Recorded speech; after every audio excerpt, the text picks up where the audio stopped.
Alright, so we're going to be replacing the hub and brake on this side. Obviously, I've had some wheel stud casualties, so we'll go on and yank this off and replace everything. But there's not a whole lot of videos out there on doing this. Maybe some on the 10,000 pound axles, but these are 12,000, and I believe they're the same setup for 12 and 15K. And so I'll just kind of go through the steps on doing these. It's all pretty simple, and you know, once you've done it once, it's really no big deal. There's just a few little tips and stuff that I could share along the way, since I've done it probably 20 times or something like that. So okay, so the first thing that we're taking off is this cap. The cap and the locking nut and the hub nut are all the same size, which is a 2.5, if you're wondering. Sockets are expensive if you get them from the store. They're a little bit more affordable on Amazon. I got this one at Napa, and I think it was like 50 bucks or something. So definitely try to find on Amazon so you can save a few dollars doing this. But this comes off pretty easy. Obviously it comes off easier with the wheels on it.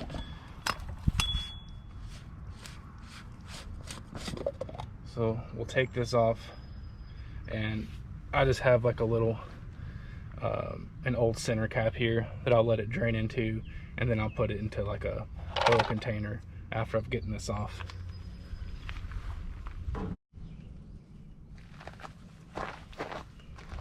So the first one to come off is this locking nut. It should be pretty tight.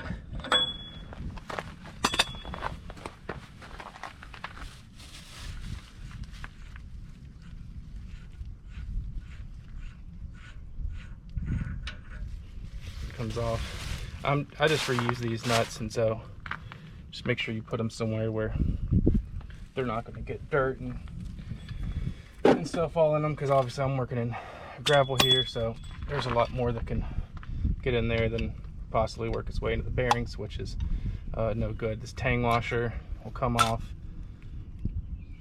This inside nut, once you torque it to spec, you know, you back it off, which I'll show in a little bit. So it should be pretty much hand tight.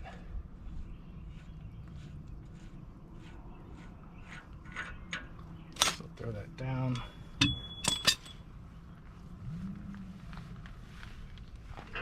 And sometimes you can get these washers and bearings out without pulling on the hub. We might not get so lucky this time. Oh, maybe.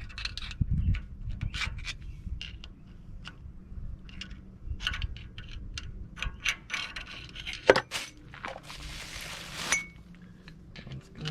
Will the bearing come out or not? Oh.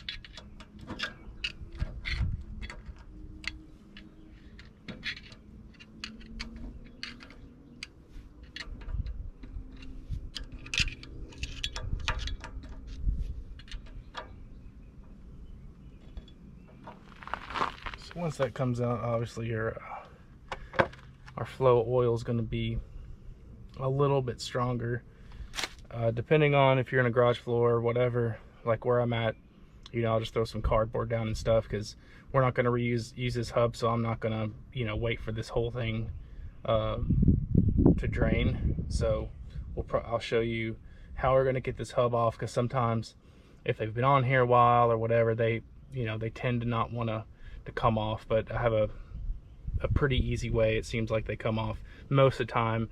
If you're having a lot of trouble with them, you just want to get behind there and adjust the brakes way down to where they're in the closest position where they're sucked in. That way you're not going to have much friction trying to pull that hub off. Okay, so this is how I like to get them off. I'll just put one wheel on there. I'll you know, put 2 lug nuts or so, and then I can just sort of yank this wheel, and it should pull that hub loose pretty easy. So that one came off way easier than expected.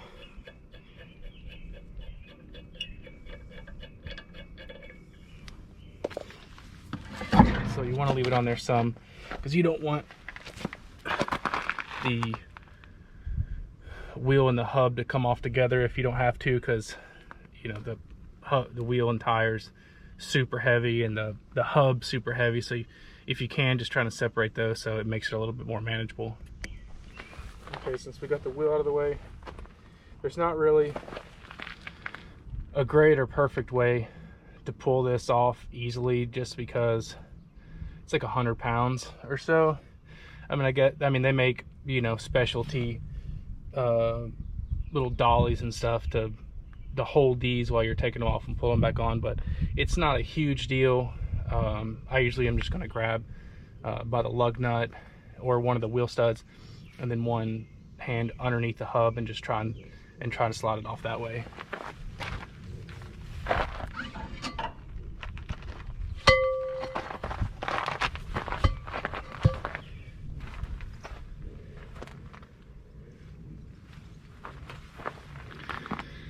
Okay, so with that off, you can tell the wheel seal was leaking a little bit, and I've lost a magnet on this side, so all this side was, you know, due for a replacement anyways. So this is probably the hardest part of the job is these old backing plate nuts and bolts. Sometimes they're, you know, seized or whatever, even though I'll use anti-seize or you know, anything to get them off, PB blast or whatever, they still seem to easily be really tight, or they'll want to break. So we'll see how these come off. Okay, so if these are original bolts, backing plate bolts from Dexter, the nut on the back is an 11/16, and the bolt head on the front is a 5/8. I used to just take an impact to it, but it beats your hand up pretty bad on the back trying to hold the wrench. So normally I will put the wrench on the back and turn it until it's, you know, wedged up against the axle itself, and then take a breaker bar and just try to break it loose first, and then once it's loose, you know, I'll use an impact to take it the rest of the way out.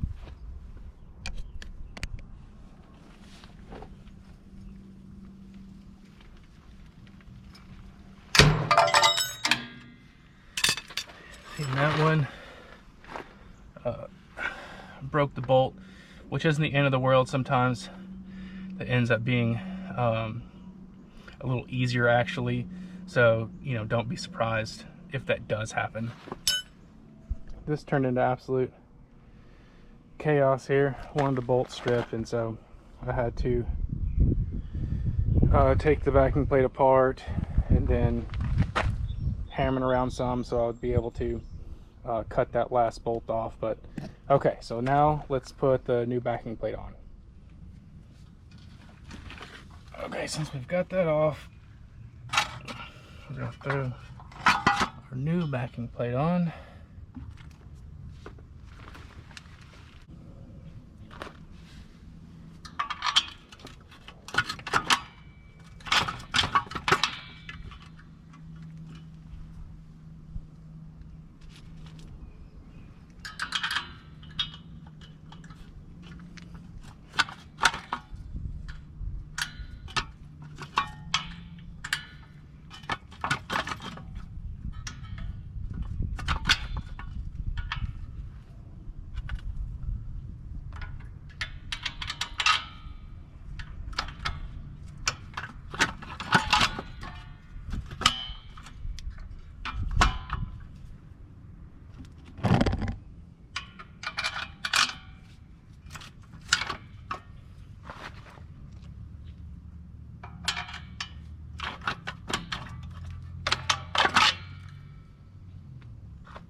Okay, with everything just hand tight, one thing to remember is before you start tightening the backing plate bolts down, just toss your magnet wire up over the frame rail or anywhere out of the way to make sure you're not pinching the wires behind the backing plate, because I have done that a few times and it sucks to realize that after the fact and then have to take it all back apart. So with these, I've got them hand tight, and I'm not going to really crank these down a whole lot.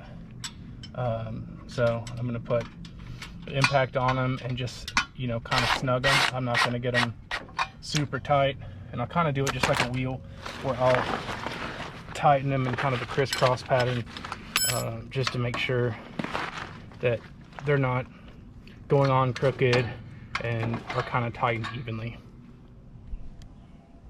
So now that I've gotten all of the bolts tightened up, one thing that you want to do before you slide the hub on is we just want to go on and make sure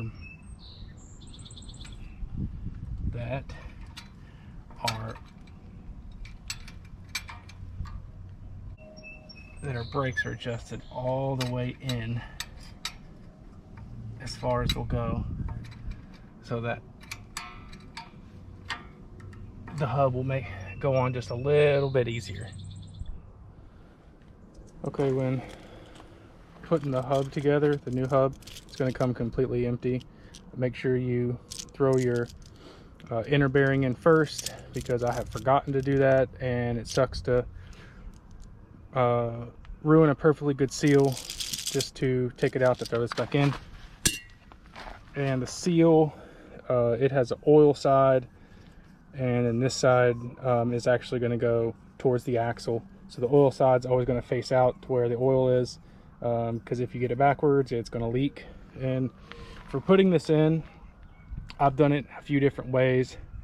They make specialty tools, like a seal driver or whatever, but of all the methods, it seemed like is the easiest and less friction for me, is I'm just going to get it kind of lined up to where it's straight. I have a nice 2x4 that I'm going to get it lined up to where you're not, you know, really leaning on the inner part of that seal. Get it kind of lined up, because if it starts to go crooked, it's kind of hard to straighten out. So give it a few whacks, and then I'm just going to kind of start walking around.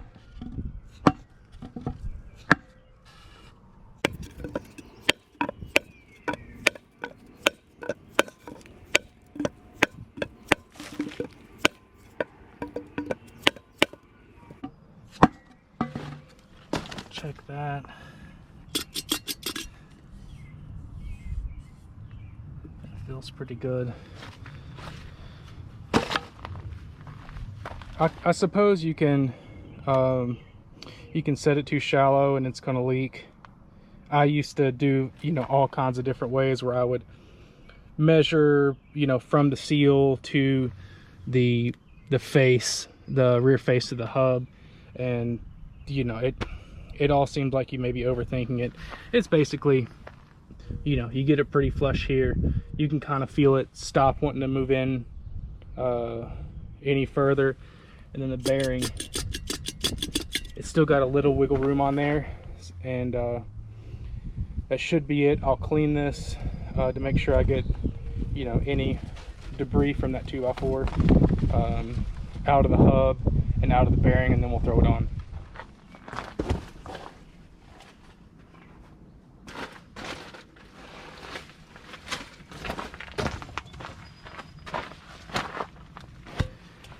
Okay, so lifting this new hub on here, I've not really found any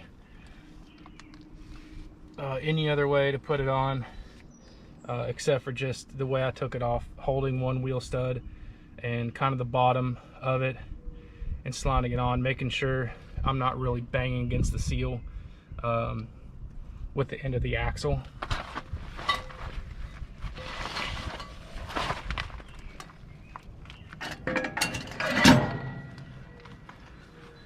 Okay, so that fit on there pretty good.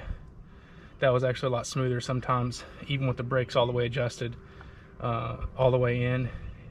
It will fight you some, which isn't a huge deal, because I'll show you in a second how you're gonna set this this hub up. So let me get the new bearing, and then we'll throw the nut on, and I'll kind of show you the I believe it's the Dexter procedure, but I might be making that up. I feel like I've called them before and they told me this is what to do, but let me throw these bearings in real quick. Throw our bearing in there. Sometimes it won't want to stay exactly. Our washer goes on, and then we're going to put our first nut. Hopefully it threads a little bit. Okay, it does.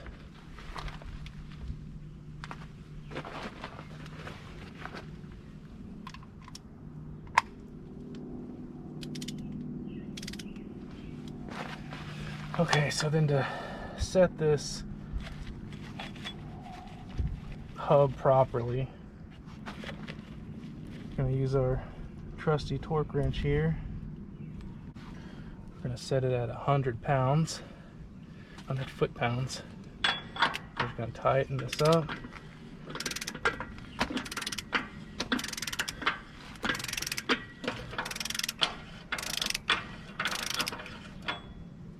Okay, it's going over there. Sometimes if it's not far enough back on the backing plate, you may find some resistance with this, but it's okay. Just push through it, and it's just setting itself in place on the axle. So now that we're getting tight, okay, that's 100. So loosen that up. So now we're back to finger tight, and we're going to back off just a hair. Okay, so on goes our tang washer.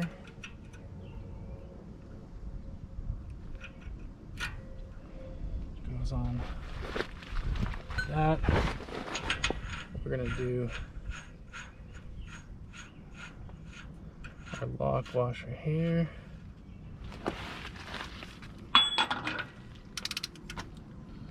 Help if I was going tightening.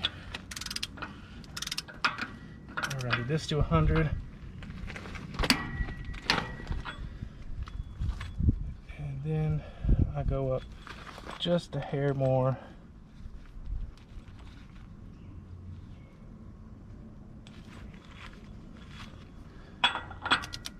Set this one at 130. Okay.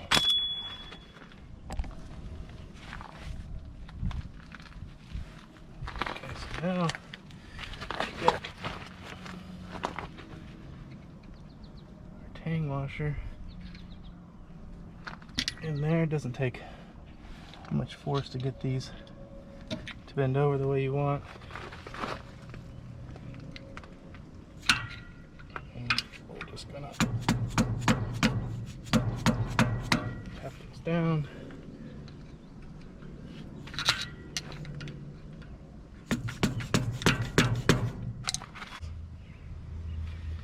I'll do one more on that back side.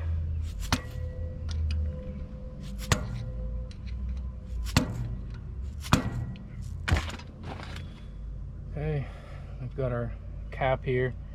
Sometimes these are a little finicky, you know, with the plastic cap onto a metal threaded hub. So you kind of just gotta, you know, work backwards. Sometimes you'll get it first try, sometimes you will not. Sometimes it's frustrating, sometimes you cross thread them. It's just the nature of the plastic thread to the metal hub, and so these get torqued at 20 to 30 foot-pounds. So where are we at here? There's 20. I'll split the difference at 25. And the hub's gonna wanna move on you, and that's okay. You'll just wanna lock it in place, that way it can't turn.